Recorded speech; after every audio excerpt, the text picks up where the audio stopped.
स्वागत है आप सभी स्टूडेंटों का जेएमबी स्टडी भारत में। तो आज हम स्टडी करते हैं अंगद सर के साथ कक्षा 9वीं की गणित के अध्याय 5 यूक्लिड की ज्यामिति का परिचय। ये भाग नंबर 6 है जिसमें हम जानेंगे प्रश्नावली 5.1 के भाग 2 में प्रश्न क्रमांक 3 का संपूर्ण हल। इससे पहले यदि आपने हमारे चैनल को सब्सक्राइब नहीं किया है तो प्लीज सब्सक्राइब कीजिए ताकि इसी प्रकार की सभी वीडियो आपको सबसे पहले मिल सके। अब हम देखते हैं कि प्रश्न नंबर 3 क्या कहता है। तो हम देखते हैं प्रश्न नंबर 3 दिया गया है, नीचे दी हुई 2 अवधारणाओं पर विचार कीजिए। कितनी अवधारणा दी है? 2 अवधारणाएं दी गई हैं, इन पे हमें विचार करना है। पहली अवधारणा क्या दी है? 2 भिन्न बिंदुओं या 2 भिन्न बिंदु ए और बी दिए रहने पर एक तीसरा बिंदु सी ऐसा विद्यमान है जो ए और बी के बीच स्थित होता है। वो कह रहा है कि 2 बिंदु ए और बी हैं, ऐसे हैं जिनके बीच में बिंदु सी विद्यमान है, लेकिन ये निश्चित नहीं किया कि बीच में तो है। ना तो उन्होंने रेखा डिफाइन की है, ना ऊपर नीचे किया। उन्होंने कहा बीच में स्थित है। बीच कहाँ भी हो सकता है, ऊपर भी हो सकता है, नीचे भी हो सकता है। अगर ये कहते कि 2 बिंदु से बनी रेखा के बीच में एक बिंदु सी स्थित है तो कंफर्म होता। तो यहाँ पे बिंदु सी अपरिभाषित हो रहा है हमारे लिए। तो इसको हम पढ़ते हैं। पहली अवधारणा दी है, 2 भिन्न बिंदु ए और बी दिए रहने पर एक तीसरा बिंदु सी ऐसा विद्यमान है जो ए और बी के बीच स्थित होता है। ठीक है, तो हम समझने के लिए क्या करेंगे, जैसा इसने कहा कि 2 बिंदु हैं, मान लेते हैं हम यहाँ पे क्या करेंगे, 2 बिंदु हैं, एक ये हमारे पास ये हो गया और दूसरा बिंदु बी हो गया। उसने कहा इन दोनों के बीच में एक तीसरा बिंदु सी है। अब ये बिंदु सी यहाँ भी हो सकता है, यहाँ भी हो सकता है, या यहाँ भी हो सकता है, यहाँ भी हो सकता है। स्पष्ट नहीं कहा कि ये बिंदु कहाँ पे स्थित है। उन्होंने कहा बीच में स्थित है, तो बीच तो ये भी है दोनों के बीच का, ये भी है बीच, ये भी है बीच। बीच में कहाँ स्थित? यहाँ स्थित हो सकता है, यहाँ हो सकता है, यहाँ हो सकता है। ठीक है, अब दूसरी अवधारणा क्या दी है वो भी हम पढ़ लेते हैं। उन्होंने कहा यहां कम से कम ऐसे 3 बिंदु विद्यमान है, 3 बिंदु विद्यमान है कि वे एक रेखा पर स्थित नहीं है। अब दूसरी अवधारणा में कह रहा है कि 3 बिंदु हैं ये, लेकिन एक रेखा पे स्थित नहीं है, एक रेखा पर स्थित नहीं है। आगे पूछा है उसने, क्या इन अवधारणाओं में कोई अपरिभाषित शब्द है? तो हमें बताना है। क्या ये अवधारणाएं अविरोधी हैं? ये भी बताना है। आगे पूछता है क्या ये यूक्लिड की अवधारणाओं से प्राप्त होती हैं? स्पष्ट कीजिए।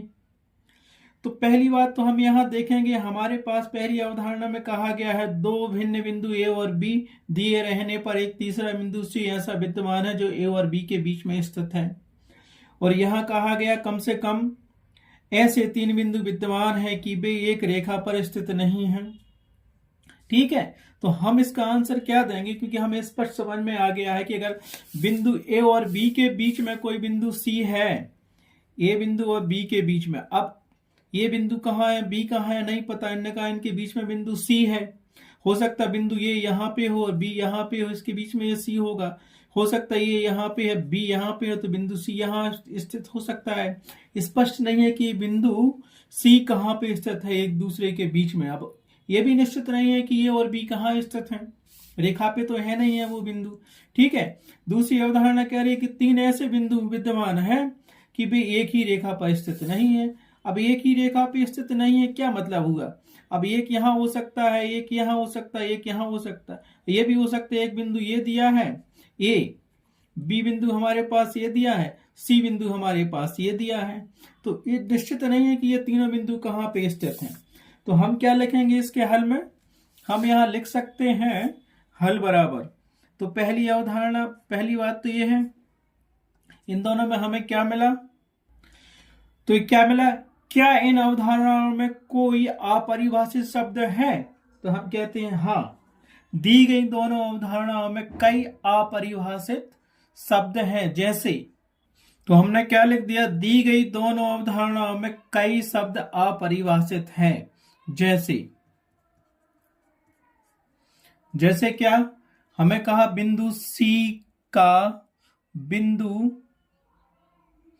बिंदु सी का बिंदुओं ए और बी के मध्य स्थित होना। जैसे बिंदु सी का बिंदुओं ए और बी के बीच में स्थित होना। तो पहले तो यह डिफाइन नहीं किया गया, परिभाषित नहीं किया गया कि बिंदु कहाँ पे स्थित है।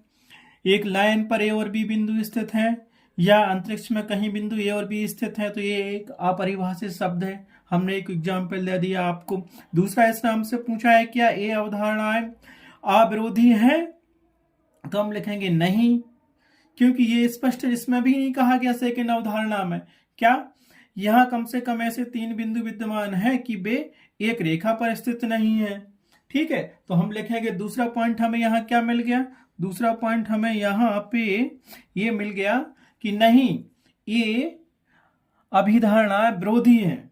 नहीं, ये अभिधारणाएं अविरोधी है। ये पूछ रहा था क्वेश्चन हमको, क्या ये अवधारणा अविरोधी है, तो हम लिखेंगे नहीं। तो पहले तो आंसर तो नहीं का मतलब हुआ ये दोनों अवधारणाएं अविरोधी नहीं है। दूसरा, इसमें लिख दो ये अवधारणा एक दूसरे के विरोधी हैं। ये अवधारणाएं क्या है, विरोधी हैं। कैसे विरोधी हैं? क्योंकि पहली अवधारणा में उसने कहा ए और बिंदु ए तथा बिंदु बी के बीच में एक बिंदु सी है, लेकिन दूसरी अवधारणा में उसने कह दिया कि कम से कम 3 बिंदु विद्यमान हैं, लेकिन वे एक रेखा पे स्थित नहीं है, वो तीनों बिंदु अलग अलग स्थित हैं। तो एक दूसरे की विरोधी अवधारणा तो हो गई है।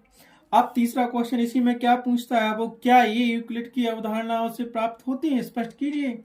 तो हम लिखते हैं कि ये यूक्लिड की अवधारणा नहीं है, यूक्लिड की अवधारणा नहीं है। तो हमने क्या लिख दिया, नहीं, ये यूक्लिड की अवधारणा नहीं है। ठीक है, पहली अवधारणा में तो वो हमसे क्या कहता है, थोड़ा और हम समझ लेते हैं, क्योंकि उसने पहली अवधारणा में उससे कहा था कि बिंदु ए और बिंदु के बी के बीच में कोई बिंदु सी स्थित है।